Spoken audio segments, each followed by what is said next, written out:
को देखते हैं और उसके अंतर्गत हम लोग क्या देखते हैं कि स्टेट ट्रांसपोर्ट, ठीक है, एक स्टेट से दूसरे स्टेट जो लोग जाते हैं वो चीज़ को हम लोग को इसके अंतर्गत देखने को मिलेगा।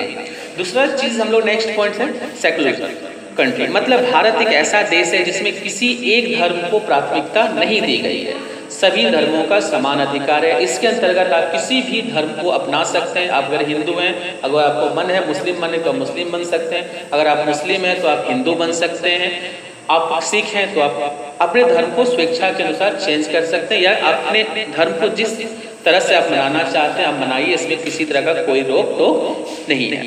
दूसरा क्या है कि लिबर्टी एंड इक्वलिटी। हमारे यहाँ क्या है कि एक ऐसा चीज़ कि लोगों को वो सुविधाएं प्राप्त है जिसके अंतर्गत हम लोग क्या कहते हैं फ्रीडम, आज़ादी है, जैसे बोलने की आज़ादी, ठीक है, अपने बात को रखने, जैसे हम लोग किसी सरकार की बात पसंद नहीं है, उसके काम को अच्छा नहीं तो हम लोग किस डिसाइड कर सकते हैं उसके बातों को।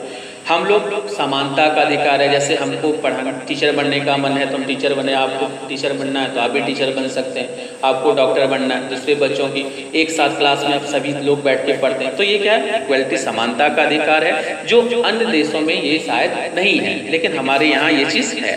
दूसरा है कि direct principle. A principle is the basic idea behind some things. Our constitution asks the government to act and make law according to the central principle. The principle include ensuring the good of people's starting. मतलब हमारे देश में principal जो जैसे prime minister हुए या हम जो सांसद चुनते हैं या हम जो सरकार बनाते हैं उनके पास ये अधिकार है कि वो किन्हीं भी इतने रूल अपने लाभ के लिए नहीं बल्कि हमारे समाज हमारे देश के उद्देश्य से बनाते हैं, जिसके अंतर्गत आपको रूल एंड रेगुलेशन हमारे अकॉर्डिंग बनता है, ठीक है, तो इस चीज़ का ध्यान होता है। उसके बाद हमारा एक पॉइंट आता है फंडामेंटल राइट्स, ठीक है, हम मेरे पास क्या है हमारा अधिकार। Some important rights have been given to the fundamental rights. हमारे फंडामेंटल राइट्स में जिसको हम लोग मौलिक अधिकार बोलते हैं, ठीक है, ये हम लोग को मिला हुआ। इसके अंतर्गत हम लोग को कुछ अधिकार है जो कोई छीन नहीं सकता है, चाहे वो आप एक जज क्यों ना हो, सुप्रीम कोर्ट, हाई कोर्ट, जब आप लोग आगे क्लास में जाओगे तो समझ में आएगा, या आप एक गवर्नमेंट सी क्यों ना हो, सरकार में क्यों ना, तो आप हमारे अधिकार को रोक नहीं सकते, चाहे हम गरीब क्यों ना है, चाहे हम कितने अमीर। तो मतलब समानता का जो अधिकार है, हमको जो अधिकार है, एक गरीब को जो अधिकार मिला हुआ वो आपका, जिसमें इसमें सबसे अच्छा एग्जाम्पल क्या है कि हम लोग को राइट टू वोट है, हम लोग एक वोट अपने मन से किसी को भी दे सकते हैं, ठीक है, तो इसके अंतर्गत ये आता है। इसके अंतर्गत हम लोग को फंडामेंटल राइट्स में आता है कि राइट टू इक्वलिटी मतलब समानता का अधिकार है, राइट टू फ्रीडम आज़ादी का अधिकार है, इसका डिटेल है जो हम लोग आगे पढ़ेंगे। हमारा क्या है right to freedom of religion, जैसे मैंने कहा कि किसी भी धर्म को आप जैसे चाहें उसको मना सकते हैं, एडॉप्ट कर सकते हैं, आपको जहाँ धर्म या स्थापना करना है या मंदिर बनाना है, मस्जिद बनाना है, आप बना सकते हैं, लेकिन किसी के दूसरे प्लेस में विदाउट परमिशन लेके हम अपना काम कर सकते हैं। हमारे यहाँ क्या कल्चर एंड एजुकेशन का राइट है, हम किसी भी संस्कृति और कहीं भी शिक्षा प्राप्त कर सकते हैं, चाहे आप इंग्लिश स्कूल में पढ़ें, चाहे प्राइवेट स्कूल में पढ़ें या सरकारी में भी जाके पढ़ सकते हैं। कल्चर जैसे कि आपको होली मनाना है तो मनाएं, हमको दुर्गा पूजा मनाना है हम वो चीज़ मनाएंगे।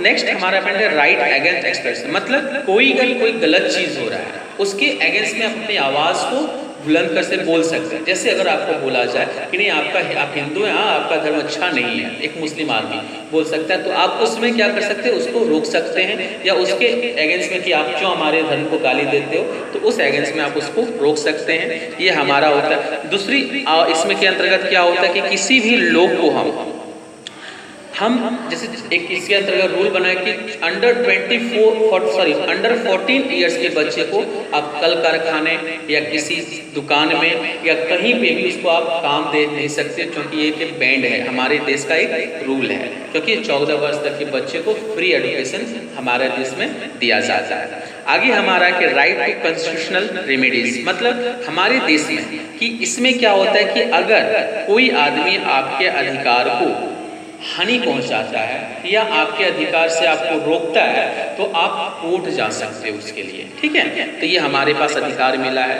नेक्स्ट हमारा है राइट टू एजुकेशन, हमें शिक्षा प्राप्त करने का अधिकार है, हम कहीं भी किसी भी देश में रह के बैठ के शिक्षा को ग्रहण कर भारत के किसी भी कोने में बैठ के हम शिक्षा ले सकते हैं। मेरा जहाँ मन होगा हम अपने अकॉर्डिंग अपने इकोनॉमिक की कैपेसिटी के अनुसार शिक्षा प्राप्त कर सकते हैं। जहाँ तक हमको पढ़ने का मन होगा वहाँ तक पढ़ेंगे। इसमें एक चीज़ बतला गया कि 6 and 14 years have right to get free education। 6 से 14 वर्ष के बच्चों को फ्री शिक्षा दिया जाता है, जिसके अंतर्गत देखिएगा कि सरकारी स्कूल में आपको लिखा होगा कि सर्व शिक्षा अभियान, ठीक है, बहुत सारा तरह का फैसिलिटीज भी दिया गया है। तो ये हमारा था फंडामेंटल राइट्स, इसका डिटेल हम आपको जूम क्लास में समझाएंगे और बेटर से। नेक्स्ट हमारा था फंडामेंटल ड्यूटी। तो एक हमारा कर्तव्य क्या है देश के प्रति। अगर हमको इतना सारा अधिकार मिला है तो हम देश के लिए काम क्या करेंगे।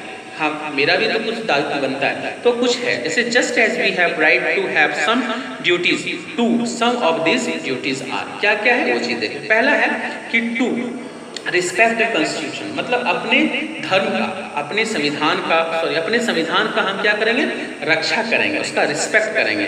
हमारा जो नेशनल फ्लैग है तिरंगा, उसका हम लोग सम्मान करेंगे। नेशनल एंथम जो हम लोग जनगण मन गाते हैं स्कूल में आपका, उसका रिस्पेक्ट करें, जो उसका प्रॉपर वे होता है उस वे में हम इसको सॉन्ग करेंगे।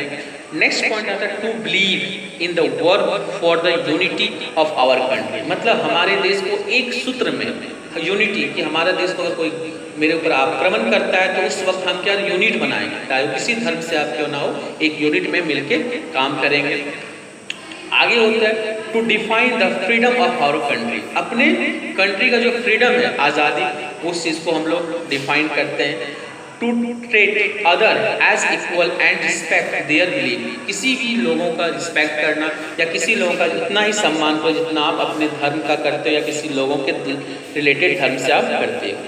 टू प्रोटेक्ट आवर नेशनल, जो हमारा राष्ट्रीय सिम्बॉल्स है या जो भी धरोहर है, ठीक है, जैसे कुतुब मीनार हो गया, ताजमहल हो गया, तो इस सब चीज़ का रक्षा करना हमारा एक दायित्व बनता है। टू प्रोटेक्ट पब्लिक प्रॉपर्टीज, और जो लोगों का प्रॉपर्टी जैसे सरकारी स्कूल, ट्रेन, जितना भी है ये सारा हम लोगों का चीज़, ये मत सोचिए कि गवर्नमेंट का है, ये हम लोग टैक्स देते हैं तो ये हमारा चीज़ है और इसका हम लोग प्रोटेक्शन करेंगे, जिससे हमारा ये रक्षा होगा और इसकी रक्षा करना मेरा एक तरह का ड्यूटी है। तो इस चैप्टर में हम लोग ये जाने कि हमारा संविधान मुझे क्या क्या अधिकार देते हैं, क्या क्या चीज़ हमें करना चाहिए, किस तरह हमको रहना है, किस धर्म का किसी को गाली नहीं दे सकते, किसी के धर्म को या किसी के हानि नहीं पहुंचा सकते हैं, और हमारा कर्तव्य क्या है। तो बच्चों इस चीज़ को अच्छे से देखना, इसको और अच्छे से पढ़ना है, और यही हमारा नींव है। आप भारत में रहते हो, इसको जानना आपका एक तरह का बहुत ही इम्पोर्टेंस होता है। Thank you.